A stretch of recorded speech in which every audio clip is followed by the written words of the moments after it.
بسم اللہ الرحمن الرحیم۔ پاکستان اس وقت معاشی بدحالی کا شکار ہے۔ پاکستانی روپیہ اس وقت تاریخ کی کم ترین سطح پر ہے۔ سفید پوش طبقہ تو پہلے ہی مہنگائی کی چکی میں بری طرح پس چکا ہے، اب مڈل کلاس طبقہ بھی شدید مشکلات کا شکار ہے۔ ملک کی اس معاشی زبوں کا ذمہ دار کون ہے؟ اس میں پاکستان کے تمام سیاستدان، بیوروکریٹس، جج اور جنرلز سب شامل ہیں۔ ہندوستان ہمارے ساتھ آزاد ہوا اور بنگلہ دیش 1971 میں ہم سے ٹوٹ کر ایک الگ ملک کی شکل میں ماض وجود میں آیا۔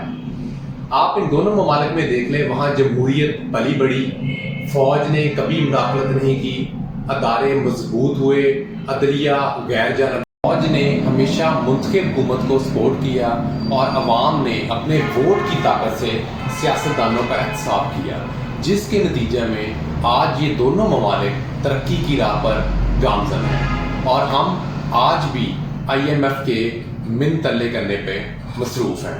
ہماری حکومت ہوش کے ناخن لے، اس معاشی بدحالی سے نکلنے کے لیے اور ملک کو دیوالیہ ہونے سے بچانے کے لیے سخت اقدامات کریں۔ وزیر اعظم کو سامنے آنا چاہیے، تمام سٹیک ہولڈر سے مشاورت کے بعد ملک میں معاشی ایمرجنسی کا نفاذ کرنا چاہیے۔ ملک کو دیوالیہ ہونے سے بچانے کے لیے سخت اقدامات کرنا ہوں گے، لیکن ان تمام اقدامات کا ہدف مڈل کلاس طبقہ نہ ہو، بلکہ اس دفعہ شروعات ملک کی اشرافیہ سے کرنا ہوگی، جو کہ اس معاشی تباہی کا براہ راست ذمہ دار ہے۔ حکومت کو چاہیے کہ ایسے سٹیپس لے جس سے ہماری برآمدات میں اضافہ ہو، ملک میں تجارتی سرگرمیوں کو بحال کیا جائے، نوجوانوں کو آسان اقساط پر کاروبار کے لیے قرض فراہم کیا جائے، ٹیکس کلچر کو بہتر بنایا جائے۔ اس ملک میں عام سرکاری ملازم اپنی تنخواہ سے ٹیکس دینا شروع کرتا ہے اور اس کے بعد پیٹرول، گیس، بجلی، مکان، شاپنگ اور حتیٰ کہ اگر وہ باہر سے کھانا کھاتا ہے تو اس پر بھی ٹیکس ادا کرتا ہے۔ اس کے برعکس ہمارے ملک کا بزنس مین طبقہ اور ایلیٹ کلاس ٹیکس سسٹم میں فلاز ہونے کی وجہ سے اپنا ٹیکس پورا ادا نہیں کرتے، جس سے ملک کو ناقابل تلافی نقصان پہنچ رہا ہے۔ وزیر اعظم کو اس دفعہ شروعات اپنے آپ سے کرنا ہوگی، اپنی وفاقی کابینہ سے کرنا ہوگی، اپنے چیف منسٹر اور گورنر سے کرنا ہوگی۔ سرکاری پروٹوکول کا خاتمہ کرنا ہوگا، سرکاری مراعات میں کمی کرنا ہوگی اور اس پروٹوکول کے خاتمے کا اطلاق بلا تفریق تمام ججز، جنرل، سیاستدان، بیوروکریٹس اور تمام ریٹائرڈ ملازمین پر کرنا ہوگا۔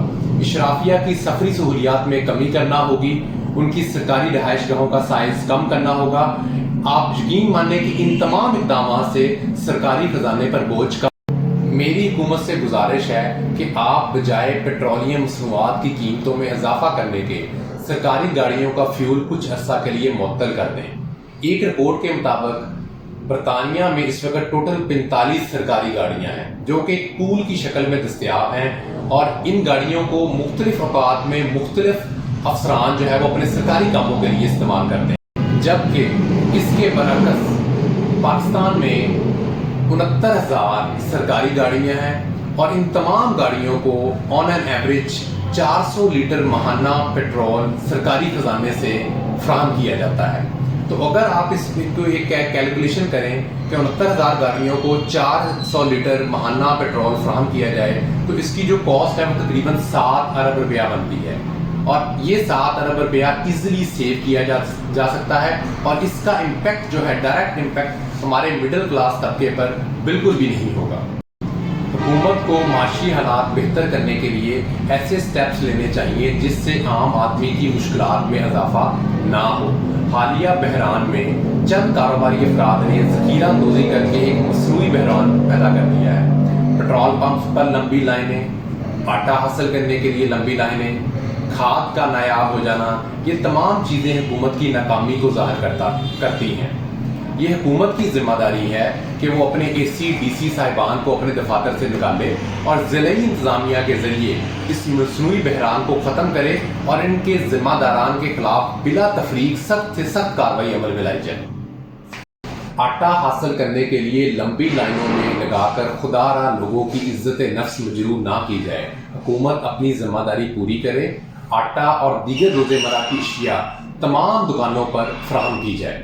وزیر اعظم کو چاہیے کہ وہ لوگوں کو ملک کے معاشی حالات سے آگاہ کریں، معاشی مشکلات کا حل بتائیں، ایک لاہے عمل ترتیب دیں اور لوگوں کو ایک ٹائم فریم دیں کہ وہ 4 ماہ 6 ماہ میں ہم لوگ یہ ٹارگیٹس اچیو کر لیں گے، اور اکانومی میں بہتری کے لیے ایسے اقدامات کریں جس سے غریب اور مڈل کلاس لوگوں کی زندگی متاثر۔ سرکاری پروٹوکول کا خاتمہ، سرکاری پیٹرول کی معطلی، دفتری اخراجات میں کمی، سرکاری رہائش گاہوں کے سائز اور اخراجات میں کمی، اشرافیہ کے سفری الاؤنس اور دیگر الاؤنس میں کمی، ٹیکس کلچر کا فروغ اور چھوٹے کاروباروں کے لیے مناسب ماحول، ان تمام اقدامات سے انشاءاللہ تعالی ہمارے ملک کی اکانومی بہتر ہوگی اور ان اقدامات کا امپیکٹ ہماری مڈل کلاس طبقہ